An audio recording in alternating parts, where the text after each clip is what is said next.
E agora eu convido o professor Dr. Oscar Vilhena Vieira, pós-doutor em Direito, Direito da FGV Direito São Paulo, onde leciona nas áreas de Direito Constitucional, Direitos Humanos e Direito e Desenvolvimento. Foi procurador do Estado em São Paulo, diretor executivo do Instituto Latino-Americano das Nações Unidas para a Prevenção do Crime, assim como fundador e diretor da organização Conectadas Direitos Humanos. É colunista do jornal Folha de São Paulo.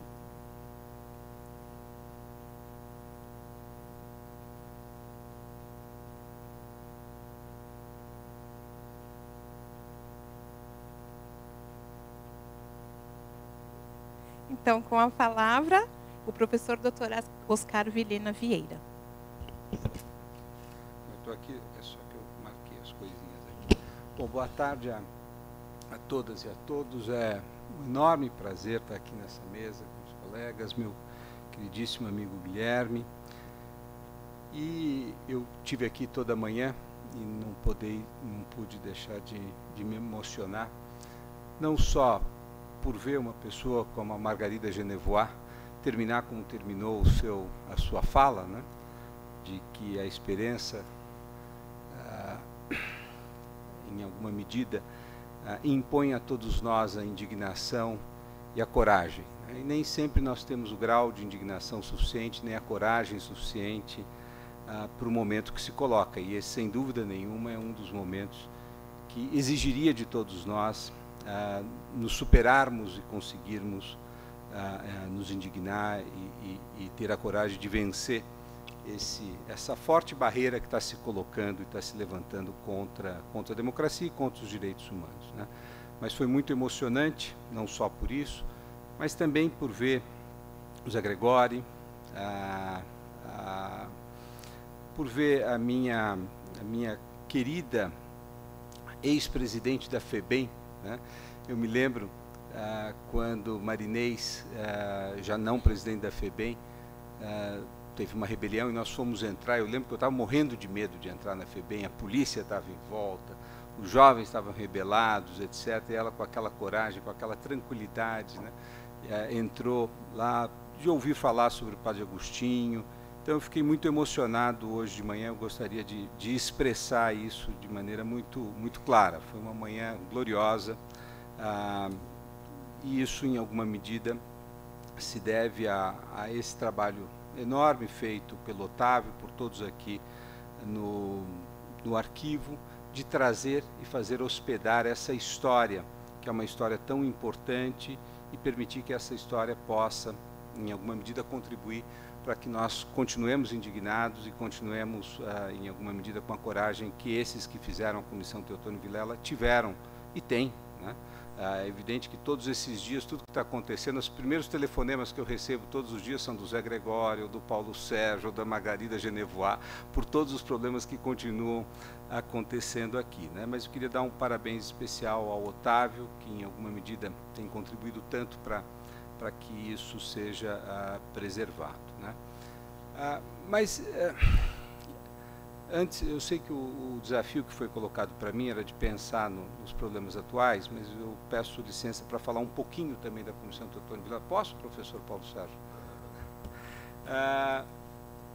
De relembrar algumas coisas, né?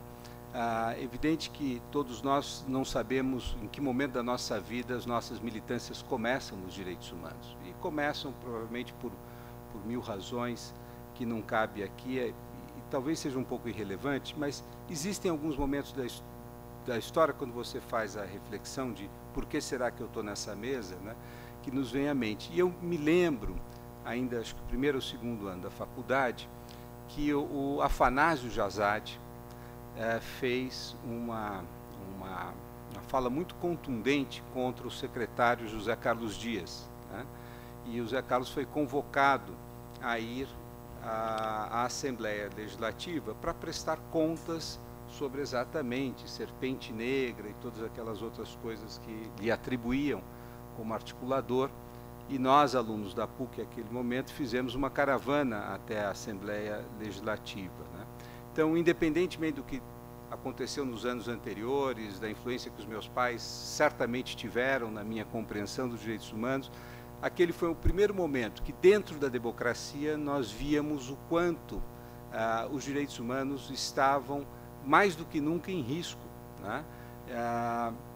Aquilo foi, em alguma medida, meu batismo na militância dos direitos humanos, e depois, logo, essa militância foi despertada ainda mais por um autor que escrevia na Folha de São Paulo uma coluna chamada Escritos Indignados, né? Chamado Paulo Sérgio Pinheiro, que tinha uma coluna semanal, se eu não me engano, e era uma coluna, sem dúvida nenhuma, ao meu ver, tinham dois autores que me importavam naquele momento. Um era o Cláudio Abramo, que fazia a segunda coluna ali da Folha todos os dias, e era impossível sair de casa sem ler o Cláudio Abramo para saber o que eu falaria quando eu encontrasse com os meus amigos, né? Mas a coluna mais instigante daquele momento da vida brasileira, para mim, era a coluna do Paulo Sérgio Pinheiro, porque ele já antecipava algo, né, que nesses 30 anos foi se confirmando a cada dia e em cada canto do Brasil, né, de que seria muito mais fácil colocar fim ao regime militar do que construir a democracia, seja o próprio regime democrático, mas, sobretudo, a democratização da sociedade, né? Então, eu não vejo um intelectual que tenha, nesse período que nós vivemos, tenha tido a antecipação que o Paulo Sérgio teve, né, de ver que nós teríamos uma democracia extremamente deficitária, ainda que o regime político se tornasse mais democrático, e nós, nesse momento, estamos vendo o quanto é frágil essa democratização do regime, se a sociedade brasileira não se democratizasse. E essas coisas boas da vida, eu tive a felicidade de encontrar esse autor, e é muito bom quando você encontra pessoas que você tem tanta admiração, e tive o privilégio ainda maior de ir trabalhar com ele na Comissão Teotônio Vilela, tá? E, de fato, aquela admiração do leitor se ampliou muito para uma admiração de quem eu poderia dizer que foi meu mentor, né? E tanto influenciou a minha vida do ponto de vista não só acadêmico, mas, sobretudo, na militância, né? E, veja, a Comissão Teotônio Vilela, e todos já disseram isso aqui, se confunde com essa personagem do Paulo Sérgio, mas ela, evidentemente, transcende, por mais que ele mereça todos os louros, eram muitas as pessoas de muita qualidade moral que estavam ao lado dele, né? E talvez a principal contribuição da Comissão Teotônio Vilela foi que pessoas tão distinguidas dentro da sociedade brasileira, né, pessoas que sempre, de uma tradição brasileira de se envolver em momentos duros da história, mas que elas tiveram um ato que talvez tenha transcendido aqueles que vieram antes, né? Nós temos uma linhagem de pessoas nos direitos humanos, né, que talvez eu sempre, quando tenho que nomear quem que fundou o movimento de direitos humanos, eu escolho Luiz Gama. Talvez outros escolham outras pessoas, mas eu acho que o Luiz Gama foi o grande inventor, não só de um discurso de direitos humanos, mas da organização da sociedade civil em torno de uma causa, da mobilização dos recursos que existiam em torno de uma causa, né? Por coincidência, ele tinha dois estagiários que trabalharam um pouco com ele, um se chamava Rui Barbosa, o outro se chamava Joaquim Nabuco, gente também de pouca qualidade. Quem foi estagiário do Rui Barbosa, né? Você teve Evaristo Moraes, né? Depois você tem Evandro Lins e Silva, trabalharam com Evandro Lins e Silva, Fábio Comparato. Veja, nós construímos, se nós quisermos, histórias de linhagens de pessoas que se dedicaram nos momentos mais brutos da história brasileira a lutar pelos direitos humanos. Mas foram poucos dentro dessa linhagem que tiveram que esse despertar se deu não porque pessoas iguais a elas estavam sendo vítimas de direitos, tá? Mas porque pessoas que estavam em outras condições sociais estavam, tá? E a Comissão Teotônio Vilela, ela é importante porque ela é a primeira organização dentro de um Brasil democratizado que vai se preocupar com a questão do impacto sobre na violação de direitos humanos sobre aqueles que são os mais pobres, os mais excluídos, os que estão nas franjas sociais da sociedade brasileira. Eu acho que essa é a grande invenção, né? Muitas das organizações que trabalharam pelos direitos humanos durante o regime militar, elas se desarticularam a partir do momento em que as pessoas que estavam na oposição, as pessoas que eram brancas, passaram a gozar os seus direitos novamente, né? E a Comissão Teotônio Vilela, ela surge exatamente nesse contrafluxo, né? Ela antecipa, eu acho que o Paulo Sérgio tem muita importância na concepção, na compreensão intelectual de que isso aconteceria, e aqueles que estão em torno da Comissão Teotônio Vilela tinham muita força moral para levar a cabo essa luta de direitos humanos, olhando especificamente, e a marca de ter começado com uma chacina dentro de um manicômio é essencial. Para aqueles que não foram, e eu fui poucas vezes, porque talvez tenha sido das coisas mais dolorosas que eu já fiz na vida, nada pior do que um manicômio judiciário, quer dizer, onde a destituição da condição humana se dá em grau mais elevado. É diferente de você entrar no Carandiru, que tantas vezes eu entrei, onde os presos tentam se virar dentro daquela situação totalitária, né? Tem construções de histórias, de existências, de vida, de humor, né? Eu lembro, Paulo Sérgio, você conheceu ela, a baronesa Vivian Stern, né? Visitando uma vez o presídio feminino aqui em São Paulo, e o presídio feminino na época, hoje está diferente, não sei se melhor, mas todo com cada uma das celas era um barraco, cada barraco tinha uma umbanda, outro tinha uma costureira, outro cabeleireiro, muitas fotos do Vampeta nas paredes, que tinha feito um nude fantástico, né? E eu, quando saí com uma baronesa inglesa, eu falei, a situação complicada, né? Eu falei, eu preferia estar presa aqui do que lá em Londres, onde você só segue a linha amarela, né? Isso é uma sensação que, mesmo num presídio, as pessoas são capazes de vivenciar a sua humanidade, não no manicômio judiciário, né? Então, quando a comissão começa por aí, ela começa pelo lado mais radical daquilo que é a exclusão da humanidade. Então, desculpem fazer essa... eu não estou aqui para falar desse período que eu passei na comissão, mas dizer que aquilo, para aqueles que viveram em torno da comissão, que tiveram a sua formação na comissão, e o Paulo Sérgio não gosta de lembrar isso, mas a quantidade de pessoas que passou por ali e depois foi abrir e foi criar outras instituições, né, que são todas debitárias desta lógica que nós aprendemos na comissão. Lembro só uma pessoa que para mim é uma das militantes mais importantes do Brasil, que é a Sandra Carvalho, né, a minha querida Sandrinha, né? Então, todos que passaram por ali não saíram incólumes, continuaram as suas vidas, foram abrir outras esferas, mas sempre com essa percepção de que os direitos humanos são uma espécie de lente que nos permite olhar de uma maneira mais aguda para aqueles que estão excluídos da esfera dos direitos. É isso que a comissão nos deu, né? Nos deu um olhar diferente sobre a sociedade, um olhar da indignação e um olhar, eventualmente, de uma certa coragem para lutar contra essas violações que nós enxergamos no dia a dia. Então, a minha palavra é de agradecimento a essa geração de pessoas, e falo não por mim pessoalmente, mas é evidente, eu sou muito agradecido, mas por grande parte das organizações de direitos humanos que surgiram a partir do regime militar,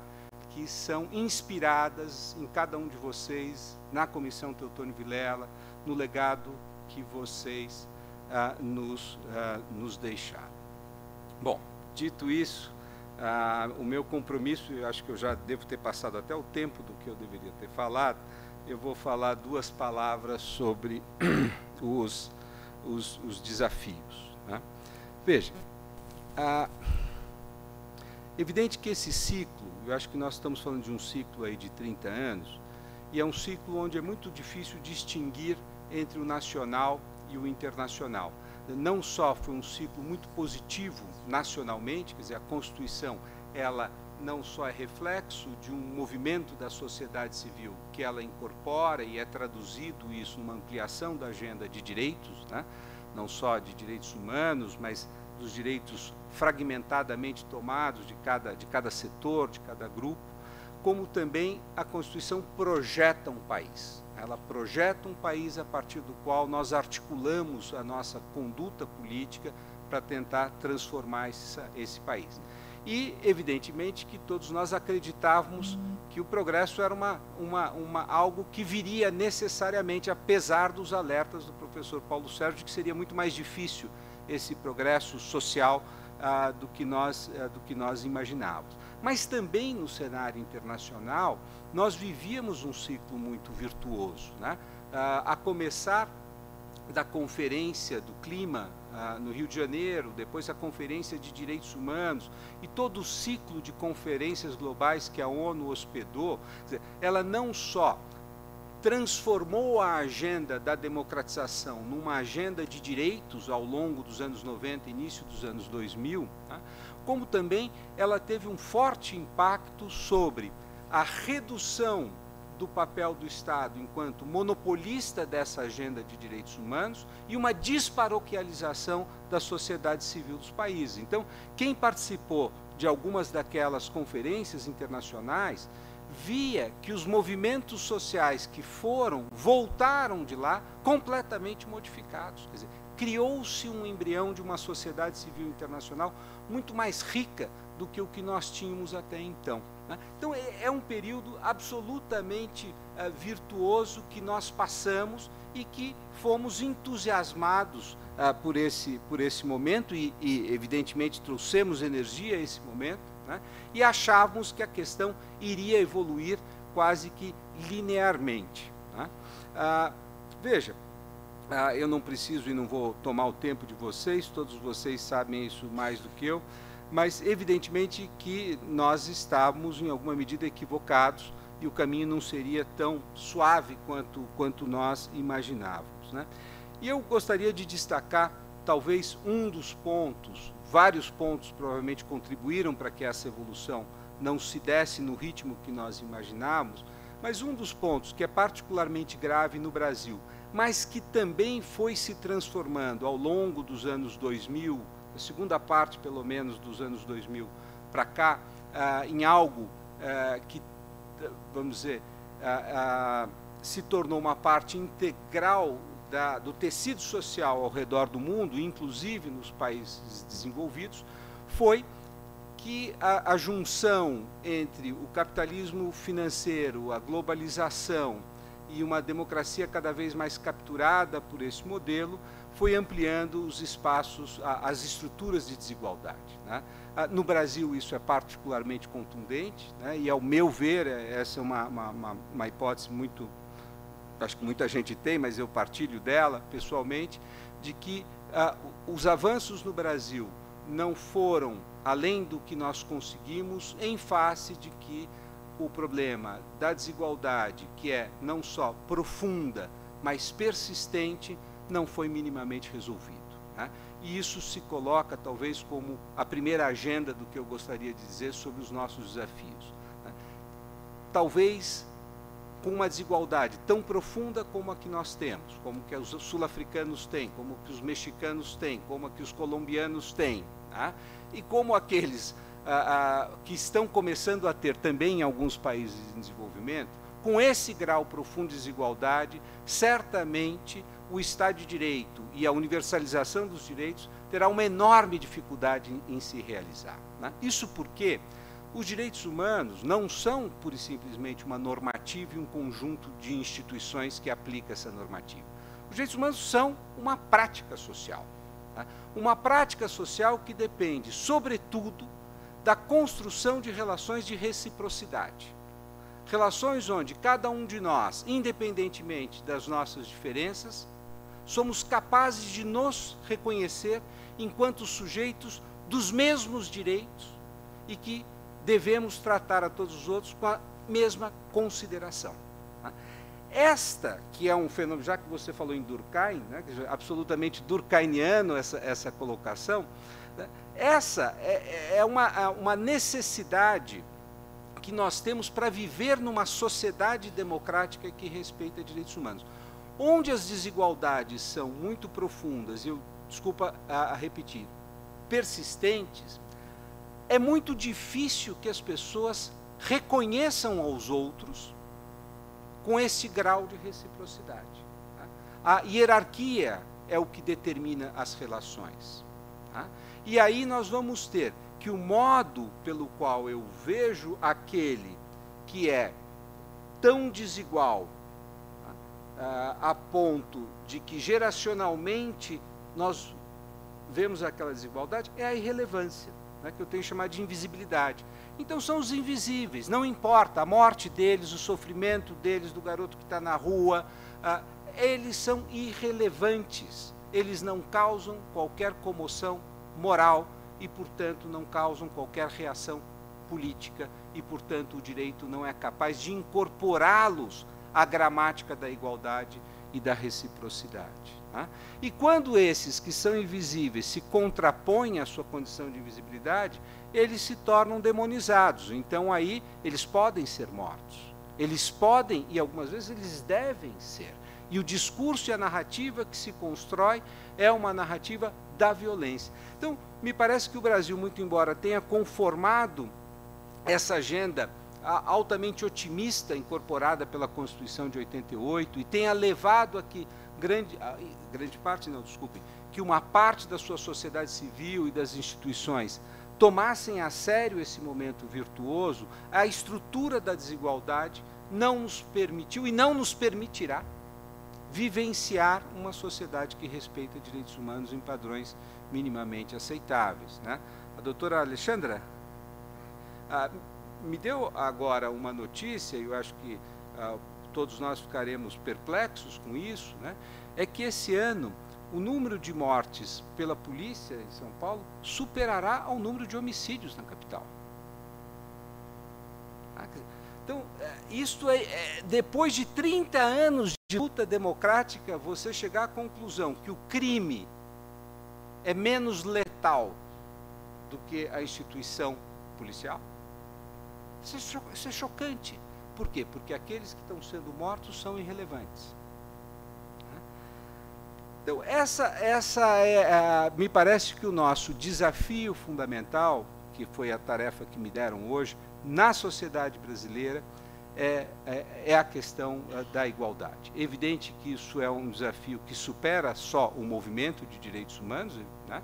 Mas se nós não nos dermos conta de que essa é uma estrutura social que impede a própria condição, a própria experiência da ideia de que todos são sujeitos de direitos, nós não conseguiremos sair do lugar, nós continuaremos enxugando gelo com avanços. Eu não estou dizendo que esse período virtuoso não teve avanços, e nós tivemos inúmeros avanços, e é bom, aí já passo para a minha segunda questão e já para a conclusão, porque eu devo estar falando há horas, de que, apesar desta pedra que se colocou no caminho, que é uma pedra dificílima de ser removida e que gera uma quase que impossibilidade de que determinados setores da sociedade fruam de direitos, por outro lado, nós tivemos avanços. E aí é bom sempre, eu não comecei com Luiz Gama à toa, né? Por quê? Porque ele é o militante que lutou nas fissuras do sistema.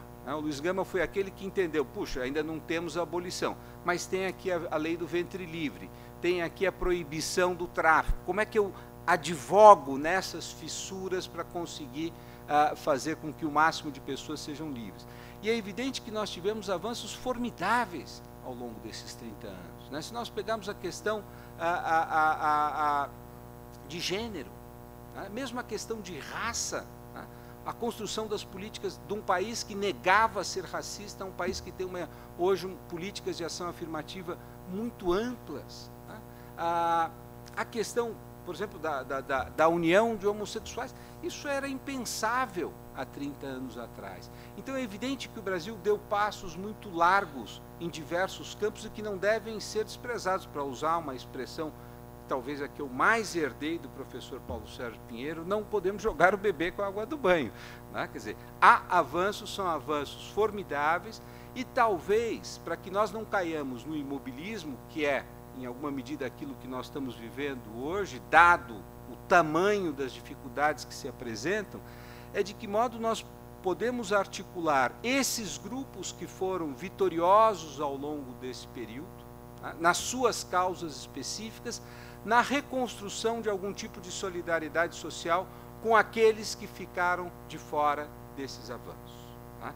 Porque é, evidentemente, um momento muito peculiar, e aí não é só a sociedade brasileira, mas no momento em que a estrutura própria do sistema econômico, ela desarticulou os movimentos operários, falou-se tanto aqui em movimento operário na parte da manhã, quer dizer, que hoje a base sindical, que dava estrutura à base dos partidos, ela também desmoronou, porque o modelo de produção é outro. Isso não é, essa é uma realidade no Brasil, na Turquia ou nos Estados Unidos, o que vai gerar, de um lado, uma possibilidade enorme para os populismos de direita, mas também abre, infelizmente, nós vamos ter que reconstruir, é de que maneira nós reconstruímos o tecido social de solidariedade para criar identidade, para criar a identidade não só de classe, mas de ideais, que transcenda a estrutura antiga, que era a estrutura sindicato, partido, jornais. Quer dizer, hoje não há mais sindicatos, hoje não há mais partidos,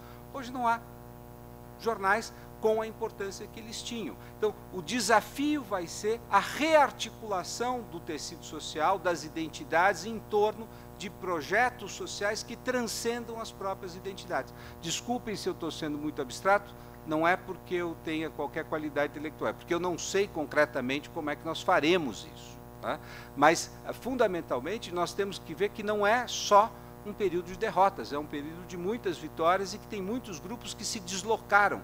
E esses grupos que se deslocaram precisam, de alguma maneira, se reajuntar, criar alguns amálgamas para que aqueles que são os mais excluídos possam ser visibilizados nesse processo de lutas. Né? Então, eu acho que esses são os dois grandes desafios. Eu teria aqui mais um conjunto de coisas a dizer, mas eu acho que eu já falei muito. Quer dizer, a luta pela igualdade, eu acho que esse é o ponto fundamental, quer dizer, não há mais a possibilidade de nós pensarmos, é ilusório pensarmos numa luta consistente de direitos humanos que não tenha a igualdade como polo, como centro, e um empenho enorme, que o Zé Gregório em alguma medida falou isso, né, da possibilidade das pessoas que não pensam igual sentarem juntos para criar um projeto comum.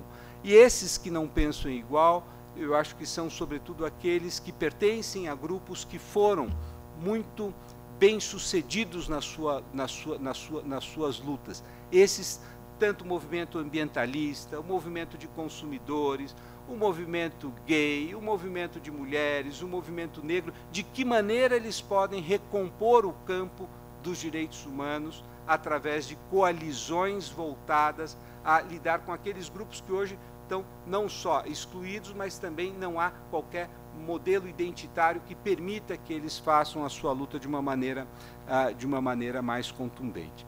Então, é isso que eu vejo como desafio para os nossos próximos dias. Obrigado.